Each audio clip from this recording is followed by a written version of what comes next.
The night he walked away began with a cry so small and fragile that it felt like the whole world was holding its breath.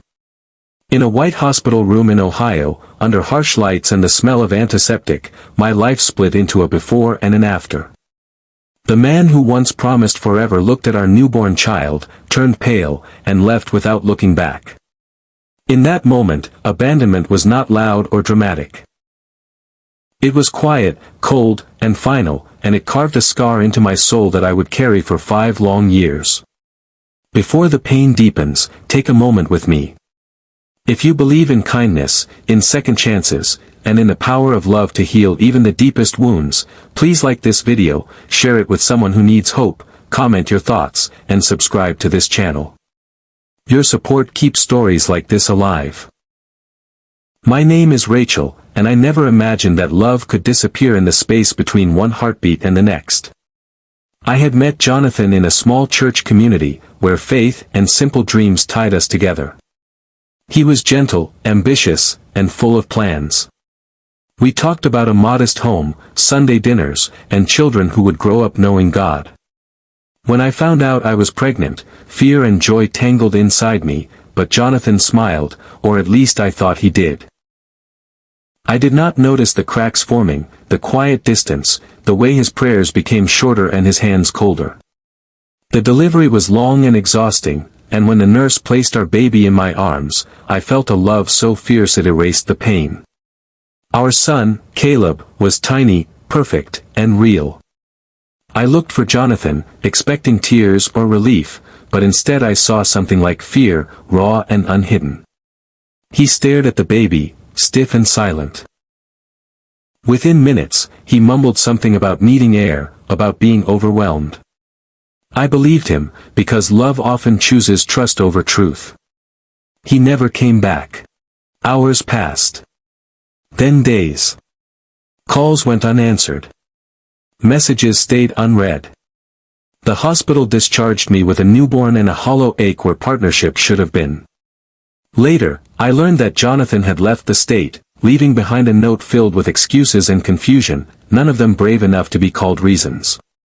He said he was not ready, that the sight of the baby made everything real, that fear swallowed him whole. I cried until tears felt useless, then I stood up because Caleb needed me to. The first year was survival. Sleepless nights, unpaid bills, and a constant question of why filled every corner of my life. I moved into a small apartment in Pennsylvania, took a job at a grocery store, and leaned heavily on my faith. Sundays became my anchor. I would sit in the back pew with Caleb asleep on my chest, asking God for strength when mine ran out. Slowly, routine replaced chaos. I learned how to be strong not because I wanted to, but because there was no other choice. Caleb grew into a bright-eyed child with a laugh that healed parts of me I thought were broken forever. He loved picture books, toy cars, and helping me water the plants on our tiny balcony. He never asked about his father, and I never spoke of Jonathan with bitterness. I chose honesty without poison, believing that truth wrapped in grace was better than silence filled with anger. Life was not easy, but it was ours, and it was real. 5 years passed quietly, like pages turning in a book you are afraid to finish. I found steadier work at a community center, helping families in need. Caleb started kindergarten, his backpack nearly as big as his body. On a crisp autumn afternoon, the center hosted a family outreach event at a local park. Balloons danced in the wind, children ran laughing, and for once, I felt content standing in the middle of ordinary joy. That was when time stopped. I noticed a man standing near the edge of the park, frozen, his eyes fixed on us. The recognition hit me like a wave. Jonathan looked older, thinner, worn down by something heavier than age. His face drained of color as he watched Caleb chase a ball, his movements confident and full of life. I did not approach him, and he did not move. He simply stood there, staring at the child he had once fled from, now alive, laughing, and undeniably real. In that moment, I understood something important. The shock on Jonathan's face was not just recognition. It was regret colliding with reality. The baby he could not face had become a boy with scraped knees and bright faith, a living reminder of the courage he had lacked. I felt no triumph, only a strange calm. Life had carried us forward without his permission, and it had done so beautifully. Jonathan eventually walked away from the park, shoulders slumped, as if the weight of 5 years had finally caught up with him. I watched him go, not with anger, but with a quiet sense of closure. Some apologies never need words. Some lessons arrive too late to change the past, but just in time to change a heart. As the sun dipped low and families packed up their things, Caleb ran to me, breathless and smiling.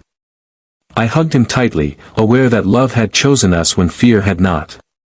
That night, as I tucked him into bed, I thanked God not for the absence of pain, but for the strength born from it.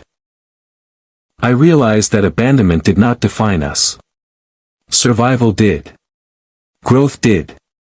Faith did. If this story is touching something deep inside you, if it reminds you of resilience, forgiveness, or the quiet power of love, please take a moment near the end of this video to like, share, and subscribe. Your engagement helps spread hope to others who may feel alone right now. Just before this story closes, I have one special request. Please comment below and share what this story made you feel, or if you believe people can truly change when faced with the truth of their actions. 5 years ago, a man walked away from a hospital room because fear was louder than love. Today, a mother and her son walk forward together, guided by faith and strengthened by truth. Life does not always give us the ending we expect, but sometimes it gives us the ending we need.